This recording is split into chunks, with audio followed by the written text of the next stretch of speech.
Hello and welcome to this video where I'll give you a demonstration of the new Elecrow 10.1 inch Meteor IPS touchscreen with RGB lighting effects.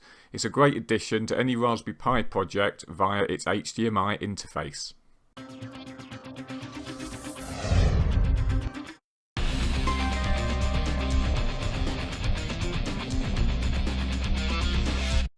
Elecrow recently sent me a Meteor screen to review, so let's take a look at the specifications. It's a 10.1 inch screen with capacitive 5-point touch. It's got backlight which you can control in 10% increments using the button on the top.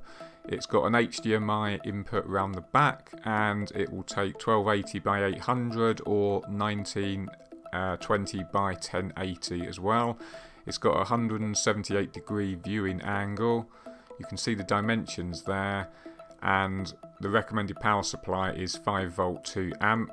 The power consumption is between 5 and 8 watts depending on what screen brightness you've got and how many RGB LEDs you've got turned on at the time. It weighs 540 grams and it's got 27 RGB LEDs with 22mm spacing that give you 19 light patterns with 3 brightness levels. Around the back we have a standard HDMI connector, a micro USB power connector to power the screen, a micro USB connector for the touch interface, and 4 mounting points where you can mount a Raspberry Pi using the supplied 2.5mm screws. So the HDMI cable obviously goes to the HDMI connector and the touch interface connects to a USB port.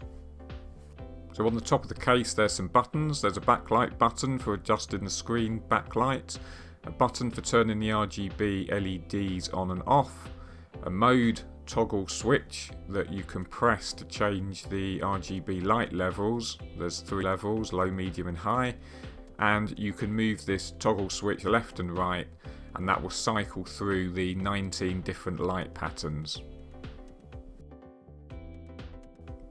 The 27 RGB LEDs are nicely incorporated into the side and to the rear of the acrylic case, as you can see here. So let's take a look at the 19 different light patterns that this screen can provide you with. While we're running through the light patterns, I'll say something a bit more about power. It is possible to power the screen from a USB port rather than actually powering it from a separate power supply. I did try that with the Pi 4. It will work because the Pi 4 can actually provide a reasonable amount of power on the USB ports. However, you can't usually get away with full screen brightness and full brightness on the RGB LEDs. You may have to run the LEDs at, say, the medium brightness and the screen on 80% brightness for it to be reliably powered from the Pi, and obviously it depends what else you're getting the Pi to do as to whether you've got any spare power left to power the screen. But it is possible. If you needed to do that, then you can experiment.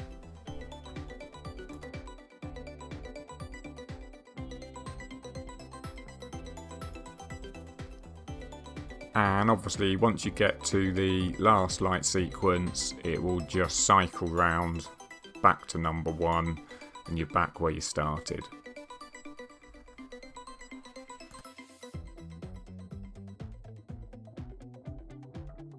The touch interface doesn't require any configuration under the Raspberry Pi operating system. You can just plug it in and it's ready to do scrolling, zoom in, selecting, all the things you'd expect in a touch interface. Most of the on-screen elements are fairly easy to select in this resolution, as you can see here. The screen itself is nice and bright. The viewing angles are pretty good. It's obviously difficult to capture some of this stuff on camera, but you'll see here that the touch is nice and responsive. Don't have any problems in selecting most of the obvious interface elements. It can start to get a little bit fiddly if you're trying to do some of the smaller items, such as the little close or minimize icons in the top of the windows, because they're not quite as big. All the menus, etc., are fairly easy to select. This, isn't a massive surprise for a touchscreen such as this. And if you really needed to deal with more of the fiddlier bits of the interface, then you'd probably just be easy just plugging in a mouse. Obviously a keyboard if you wanted to do lots of typing, but you'll see here that the touchscreen works pretty well for most of the things you're going to want to do with it. In these display settings you can pull up just the default Raspberry Pi display settings, and you can set the resolution of the HDMI interface. The screen happily accepts 1920 by 1080 or 1280 by 800. In terms of power, the screen draws about 300 milliamps, but this can go up to 700 milliamps depending on what the screen's showing at the time and the brightness, etc. So that's why Elecrow recommend using a 5 volt 2 amp power supply, just to make sure you've got plenty of power available. Overall, I really like this Meteor screen. The picture's crisp and bright with good viewing angles, the touch interface is responsive and works really well. The acrylic case is well put together and has Pi mounting points which are really useful.